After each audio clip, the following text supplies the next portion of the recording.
Just when I thought I got him to fall in love with Tennessee.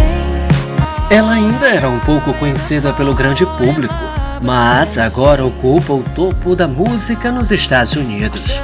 A cantora country Ella Langley surpreendeu o mercado ao superar marcas históricas de lendas como Mariah Carey e Whitney Houston nas paradas da Billboard. She's from Texas, I can tell by...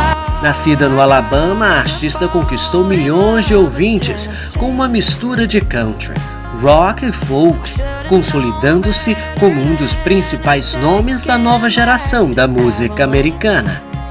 O sucesso de Ella Langley mostra a força renovada do country e confirma o surgimento de uma estrela que já faz história na indústria musical.